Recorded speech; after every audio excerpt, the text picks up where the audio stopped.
Sparkly. So even if we're You on. are sparkly, and we are here. Welcome to the Peaceful Empowerment Work Show. Kris is sparkly, and we're ready to go. Yes, we We are. are live on WGSN-DB Going Solo Network. Um, it, yes, the new streaming network.com, home of Going Bold Media.com, Going Solo Media.com, and WGSN-DB Going Solo Network. Again, we are the Peaceful Empowerment Work Show. I am your co-host, Judy Forder, and I am here with my co-host in peace, Miss Kris Burke. Hi, everybody.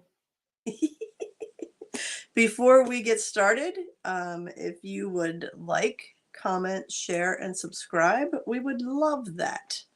We are on part 3 of our 6-part series, Living with and Through Addiction, and today's topic for you is finding the keys to control.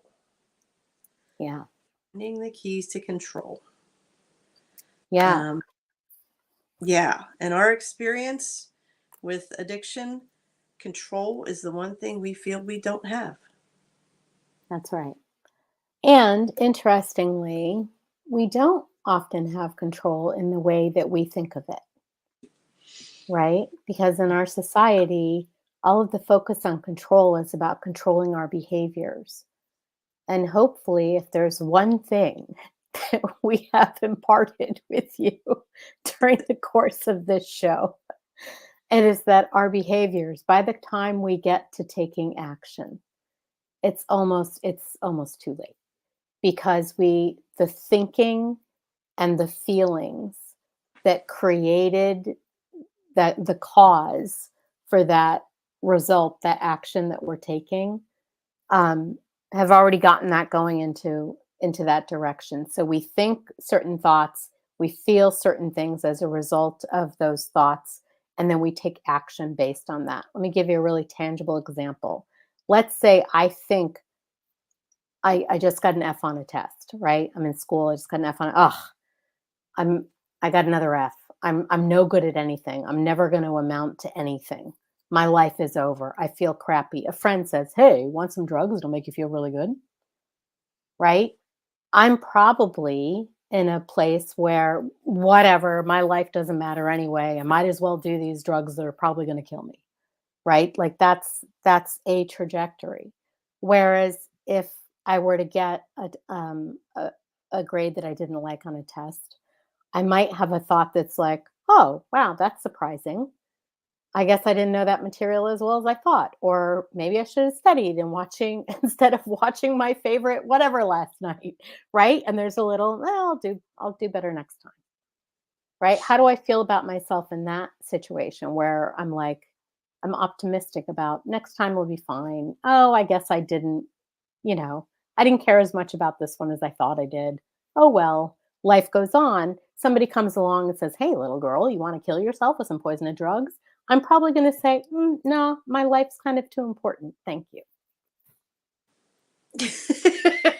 Yes. So it all boils down to how we feel about ourselves. Hmm. So it's not about, we think, like you were saying, control is about controlling the behavior. If I could just control the behavior, then I can get this under control. Hmm. Whereas the control is actually in the choices that we make. Yeah. And where's So, the point of, and that point of choice? yes, because when we make choices that are supportive of our health, physically, mentally, spiritually, emotionally, then we are healthier. We think better thoughts of ourselves. We feel better about ourselves. Yeah. Okay. Yeah. And let me just explain that somebody sent me an article this morning to tell me that the schools in the state that I live in have decided that drug prevention is going to be about carrying Narcan in the nurse's office. That's how they're going to prevent drug overdoses in the schools. And that just lit me up Yeah. And you got that right before we went live. right before we went live. Right before we went live. Yeah. And it infuriates me right? Because prevention is not something that you do after somebody's already had the thoughts and the feelings that are going to lead them to take the actions that are going to put them in harm's way. That's not when you walk in and say, "Do you need help?"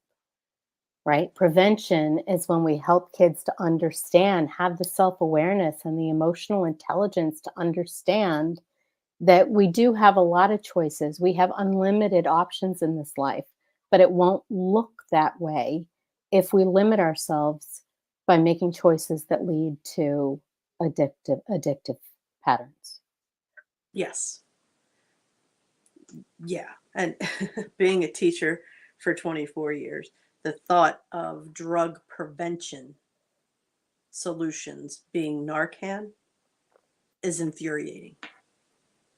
That's not drug prevention.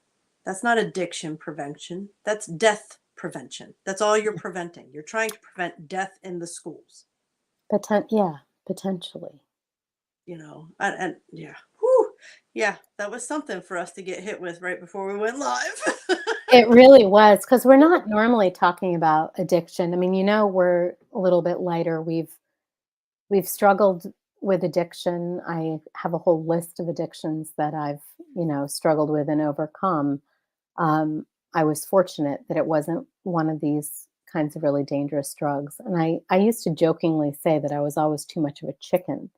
Um, but I think maybe under that, I cared enough about myself, right? So that I didn't want to destroy whatever chances I had. And just speaking straight from my heart, I want that for all of our kids, and for all of our adults, to just in your heart to want to give yourself a chance to have a lovely life. Um, and it's just to see that we've come to this place where in our schools, I mean, we've so thrown our hands up in the air like, well, we don't know what to do, so we'll just keep them from killing themselves. I just have this feeling of like the death in a way, the death of hope, the death of self-respect, the death of the desire to have a dream and to learn how to go fulfill that in the world. You know, to me, that's a death that can happen that goes overlooked. It's like people giving up on their dreams, giving up on themselves, thinking they're not worth the effort.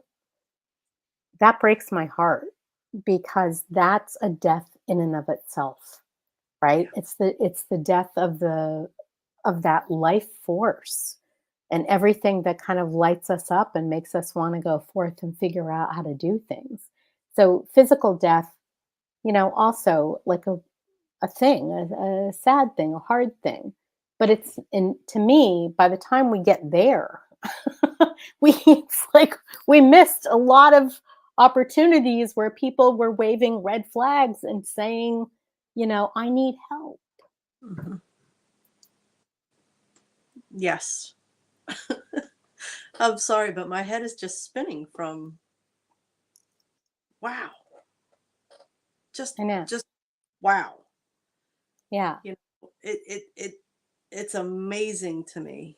And wow. It's a statement as to where we are in society. it is. It's very sad. And, to me, it's like if they want to put him in the nurse's office, right? Like quietly put him in the nurse's office because, you never know. Like having a fire extinguisher in the Yeah. school. You know what I Mhm. mean? Like that makes sense. But to come out with a big article about how this is good news for the prevention of it's insanity. Yeah. It really is. And you know something else that's insane? Narcan is free for families and people that are addicted.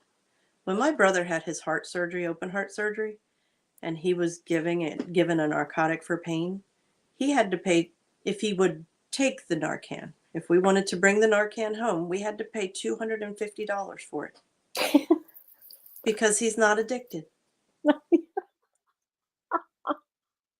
It's insanity. It Okay. Whew. Yeah, so we went down a rabbit hole, up on a soapbox and down in a rabbit hole, and yeah, how's that for 7 minutes of Yeah. tantalizing stuff right there, huh? Okay. Whew. All right. Let's. All right.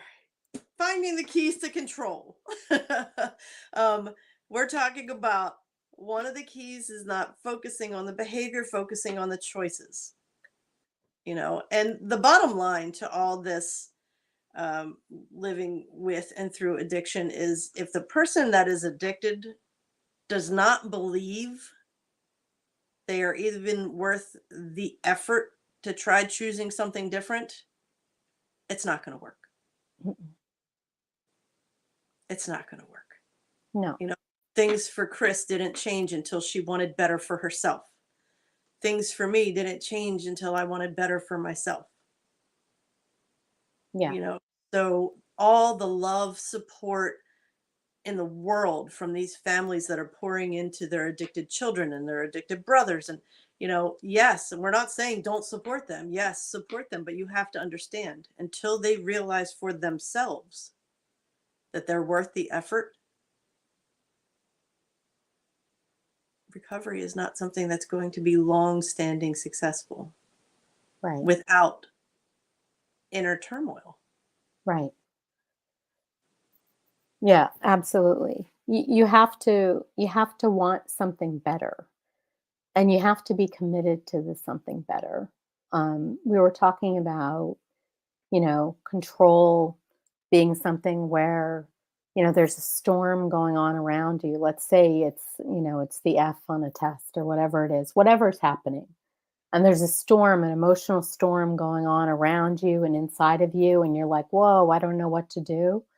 Grab onto a value, right? What do I care about? I care about peace. I care about peace. I'm going to just saying that covered me with goosebumps, right? I care about my peace. I care about peace of mind, committing to that and being like, yep, the whole world can do what it needs to do. It can whoosh and wash and swish and swash. And I'm going to stand right here in the center and I'm going to be okay. I'm going to be at peace because I choose it. And that's the kind of power that you have, that we all have. We have the power of that choice of saying, I'm going to stand here and choose peace. Even if everybody else looks at me like I'm crazy because I'm the only one who's not running around like Chicken Little or, trying to hide the way I'm feeling with whatever the drug of choice is or the activity of choice, right? Even if everybody else thinks I'm crazy, I'm going to stand here and I'm going to value my peace.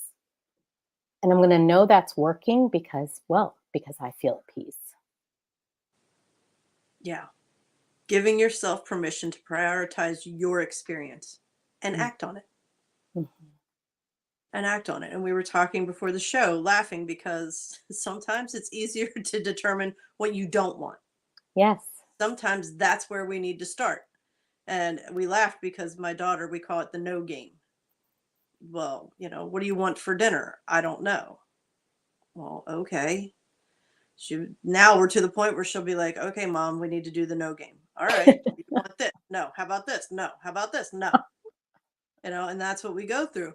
And yes, that's about food, but think about your life. It's real easy to talk about all the shit that we hate.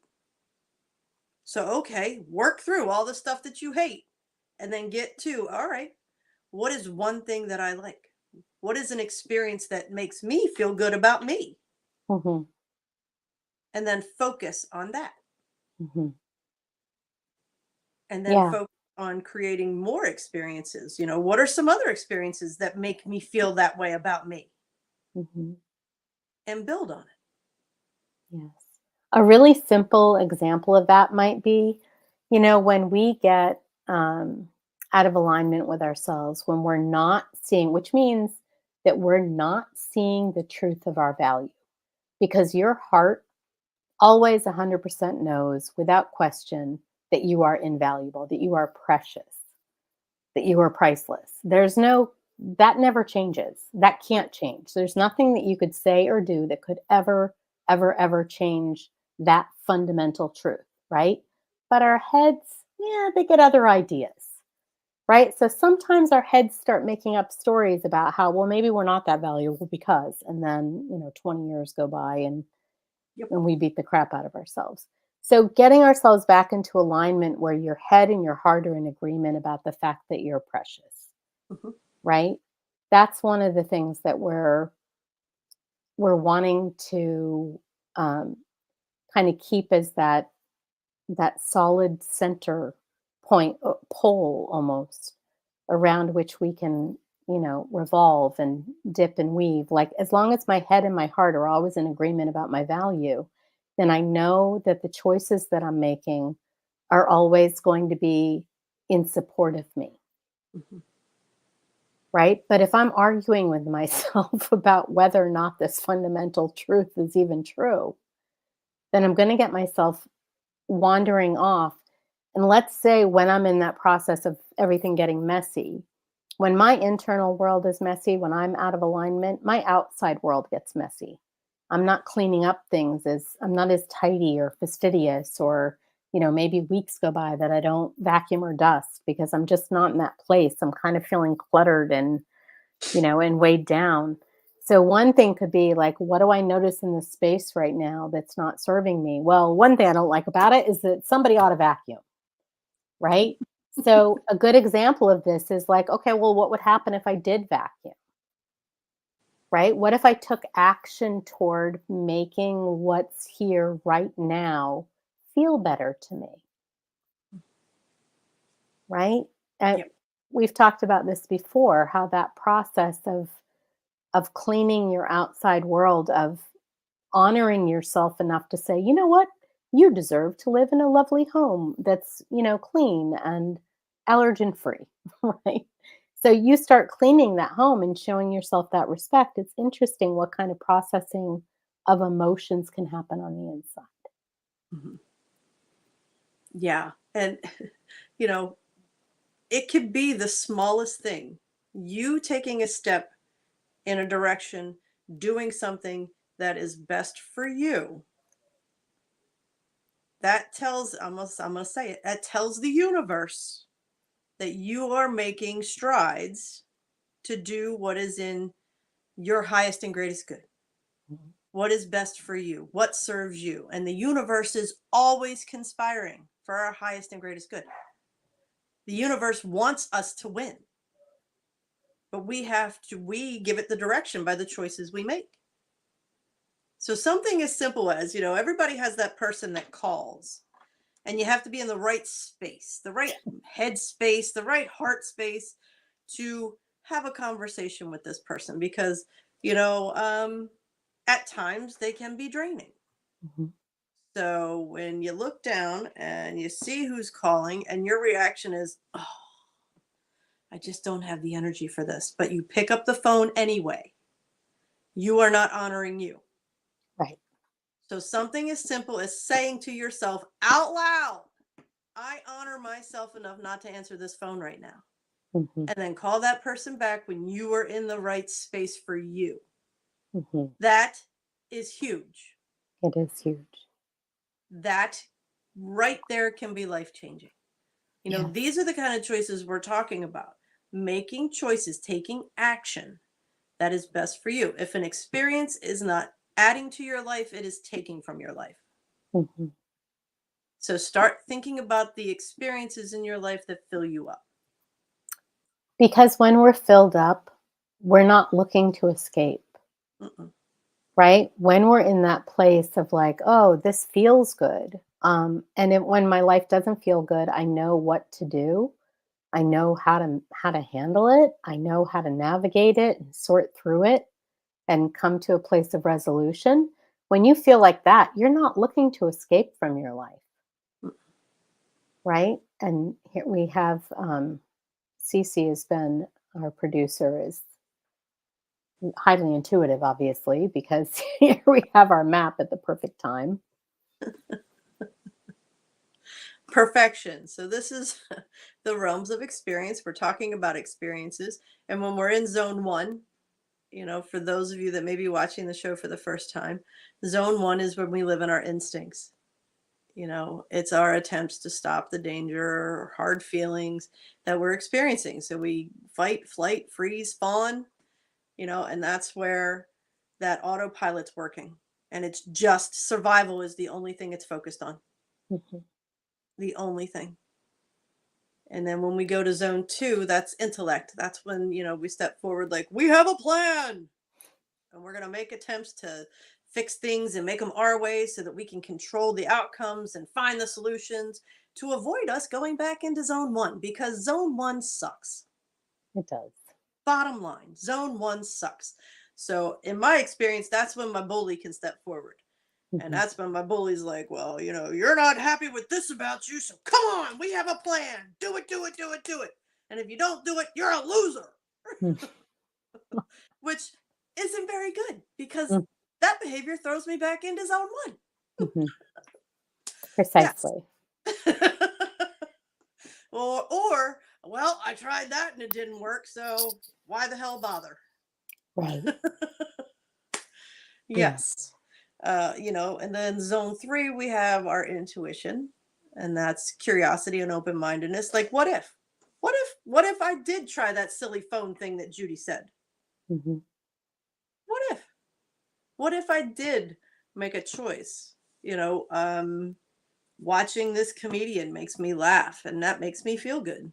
So I'm gonna put this video on, and I'm gonna watch this comedian, and they're gonna make me laugh, and I'm gonna feel better. And I'm going to fold my clothes while I do it.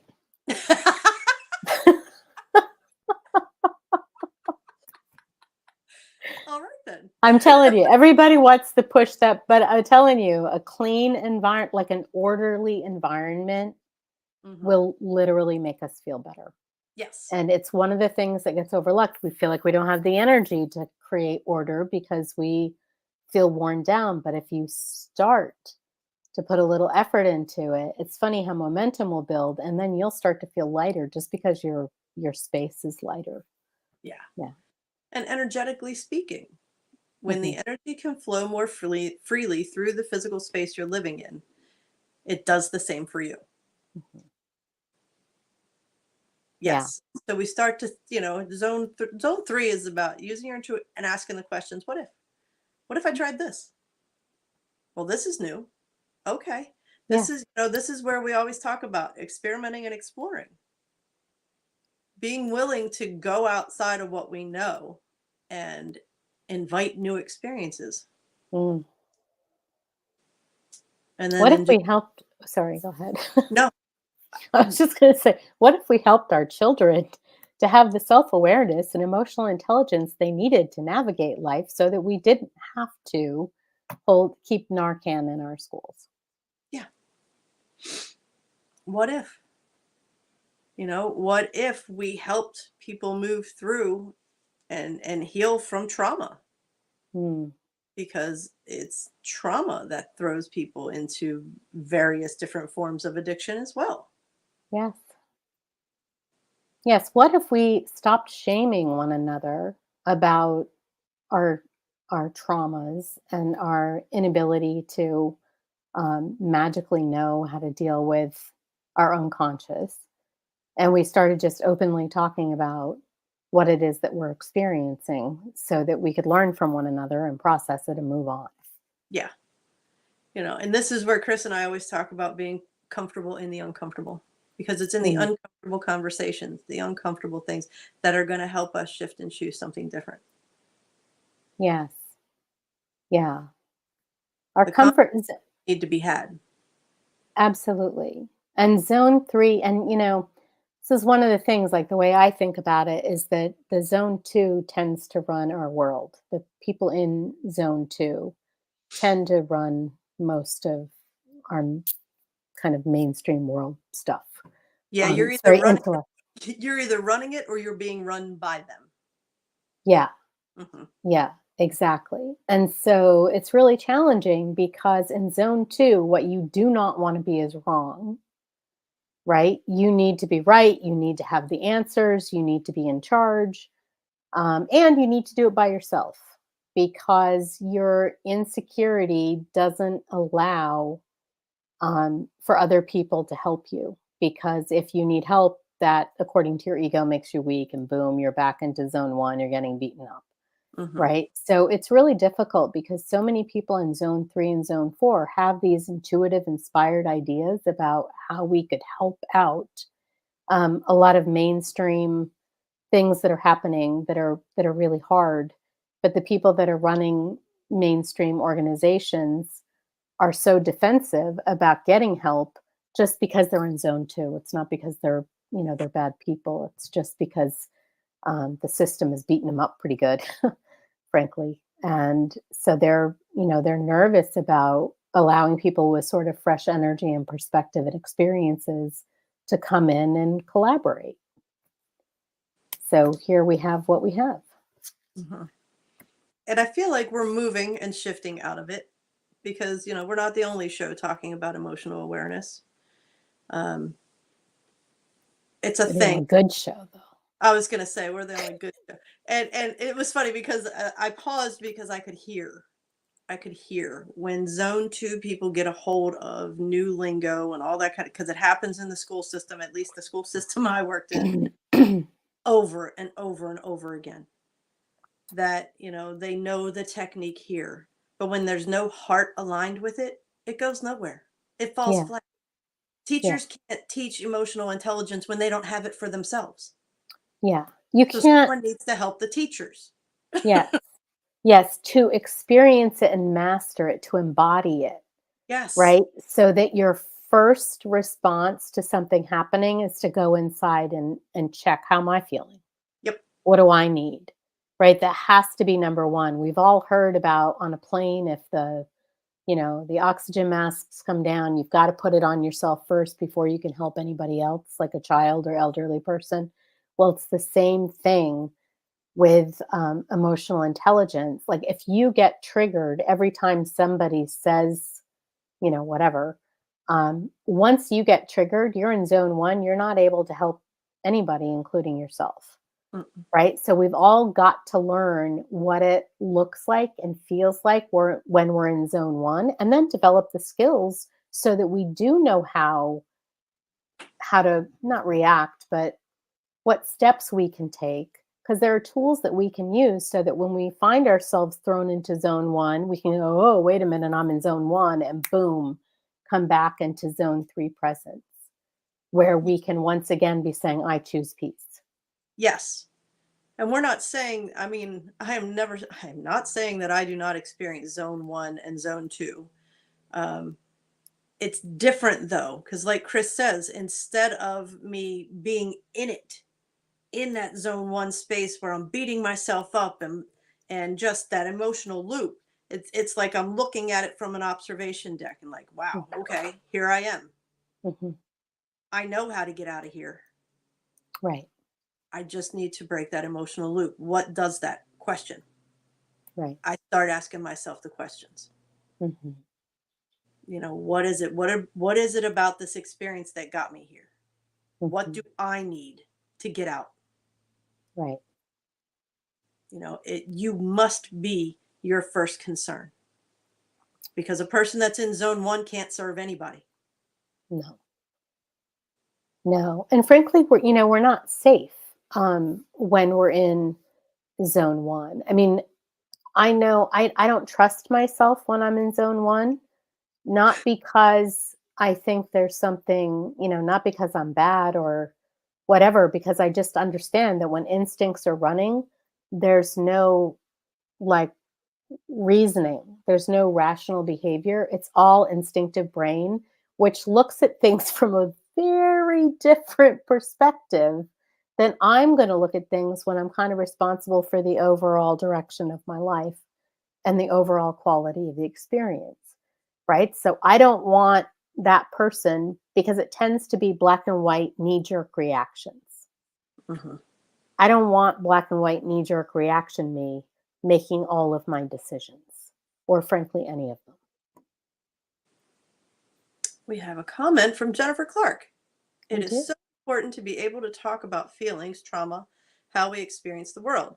It's so isolating to think you're the only one having the feelings, the pain, the whatever.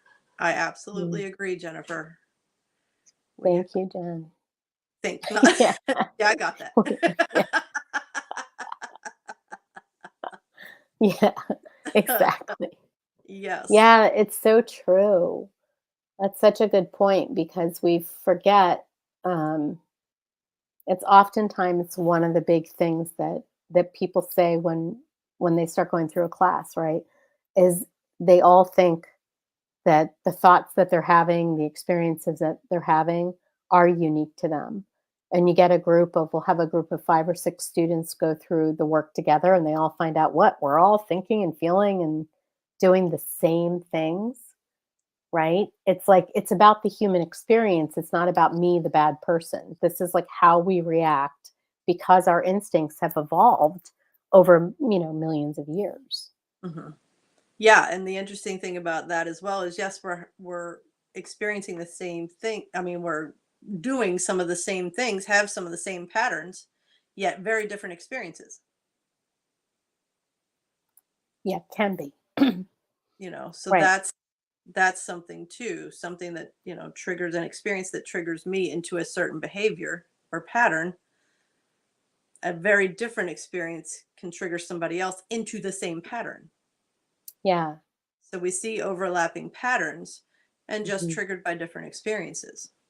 Absolutely. And I know people say that we often don't even know what triggers us. So you might think it's that somebody said a certain thing, but it could actually be that they moved their hand in a certain way, or that a certain buzzing noise happened because we don't know at the time that we had these traumatic experiences, or maybe even that our ancestors had a traumatic experience that's been handed down. We don't know what was happening in the environment at the time, but our body memory does. Mhm. So anything could remind it of something that we didn't even know. It's not something we'd be afraid of, but the body sees it and instantly brings forth this whole, oh, this is one of these situations. And it's like we're in the middle of, the Titanic all of a sudden. Mhm. Yeah. Felt like I needed a deep breath there. Yeah, it's kind of a heavy day. It's interesting. I've also been, um, yeah. So I was, sick last Thursday, and as you can probably tell, it's a week later, and woo, um, not 100% better. So it's a little bit. I was telling Judy this morning, I feel like I'm thinking through oatmeal. So it's an unusual day. It's just sort of heavy because the information comes, like the inspiration comes, but it's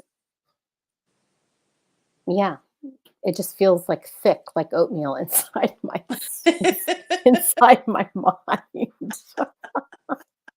You're navigating the oatmeal very well, I must say.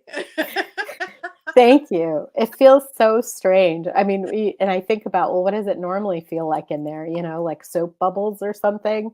Um, I don't know. I mean, I normally maybe more like water. Like normally, I can just move through it. I don't really, notice. But now it's like, oh, this oatmeal is like wading through. Yeah. Yes, and something Chris has been giving up is control as she's wading through the oatmeal. Yeah. Yeah. I was talking about that. Looking at control, like I have so many things to do. And I have basically, for most of those things, at each thing that comes up, I'm like, is this something I can do right now? Without harming myself, right? I mean, that's kind of the thing. Like, can I do this right now without taking my last ounce of energy? And, some things the answer is yes. And some things the answer is no. And I can't rush the process because I don't want to turn, whatever 10 days of not feeling well into 6 months of not feeling well. I wanna get better, I'm committed to that. So Mhm. one of the things that I had to commit to was I value feeling well.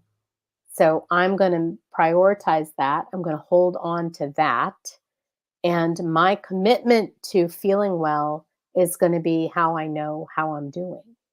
So, in other words, if I'm honoring that, I'm going to give myself slack. Yeah, I'm not able to do these 20 things, but look at me go in terms of honoring myself and my well being. Does that make sense? So, it's like letting go of the need to accomplish anything and celebrating the fact that I'm standing firm in my value to take good care of myself because my health matters to me. And if you all have been watching the show over the past almost year, you will know that Kris is a workaholic. So that is a big deal. Yeah. I don't know that I would call myself a workaholic. Um, You I have. I work a lot. I do, I work a lot. But, even my play is work, Mhm. right? So I take care of my horses in the morning. It's 2 hours of barn chores every morning, and most people would consider that to be work. But that's play for me. So, yeah, I do accomplish a lot of things in a day, and that's how I enjoy being me. Mhm. Yeah. So it serves you, Mhm. and your experience, therefore, is an expression of the value you find in yourself. Yes, I like to do the things that are important to me, Mhm. you know? I value that I'm able to, that I have the desire to. Um, yeah, I love all of that. And I've become very good at when I get to a point in the day, like most days, you get to oatmeal brain state, which I hadn't really ever noticed before. But I do know there's a point in the day, Judy's heard me often, 2:30, 3 o'clock in the afternoon, I might be like, yeah, I'm kind of done for today. Because I Mhm. start early Mhm. and I kind of go with the flow. And then when I get to a point where it starts to feel hard, I realize it's time to stop because tomorrow morning, when I'm operating at full capacity again, normally, um, I'll just be able to do whatever it is that I want to do, like faster and better. I'll get my Superman or my Wonder Woman back in the morning, and then, boom, I can fly through all kinds of things and feel really good about it. When it starts to feel like I'm Clark Kent and there's a pile of kryptonite next to me, I'm like, yeah, I don't think there's any point in making this so hard on myself, right? And that's actually important because in the old days, my workaholism was a true workaholism in that I would have kept going because it was a mental thing. Like I thought I had to. And now I keep going until I'm done. Mhm. And then when it starts to feel like, oh no, I'm just going in circles here or I'm making this harder than it needs to be, I walk away from it. And Yeah, that sums up your approach to your addictions, all of them, it's true. because you did it as long as it worked for you, and when it didn't work for you anymore, you were done. Yeah. But that was a matter of you getting real with you Yes. and you choosing something better for you. So, Yes. wrapping up the show because we're running out of time now. Shocker. That's the big takeaway we want you to have today. The control isn't about um, suppressing the behavior. The control is about choices, Mhm. making choices that serve you, that are Yeah. best for you. And being honest with yourself, like Judy just said, being really honest with yourself about what's working for you and not working for you, right? So, because sometimes it all gets all tangled up. It's like, well, I can't change this because of that and this other person and all of these things. And it's all, you know, but if we can just say to ourselves, like, look, right now in this moment, is this moment working for me? And then if the answer is no, it almost doesn't matter in that moment what all the other things are. Just find out what you need in that moment that would work. right? You don't have to worry about explaining to everybody else why you're suddenly giving a shit about yourself. Just, just do it. Just quietly, and that's because that's key. I have always quietly done this. If I went out and announced to my loved ones that I was going to be taking better care of myself, they would give me shit. Mhm. That's not because they're bad people, it's just what they would do. Yeah. Right? This is about anybody else. This is about your relationship with you. Yes. So very quietly making that agreement with yourself, changing. Sometimes people notice things are different and you go, "Oh yeah. Yep. Looky there." Exactly. Oh. Choosing better for you. Mhm. It's very personal. It is. It's very, very personal. So, on that note, we will thank you for joining us this week and doing this emotional roller coaster with us. Yeah, It's been a ride today. it has. Very interesting. Yes, very. Probably have lots of letters from high school principals in my email. Yeah, my brother roaring the Harley as he pulls out.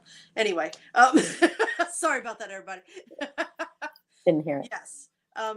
Any comments, anything you would like to send Kris and I? You can send it to Kris@peacefulempowermentworks.org. We'd love to hear about your experience. If you feel like there's a situation you'd like us to work through or address on the show, please reach out and let us know. Any comments would be greatly appreciated. It's KRIS@peacefulempowermentworks.org. And Kris, perfect health to you. And we will see you all next week. Yes, indeed. Thank you so much.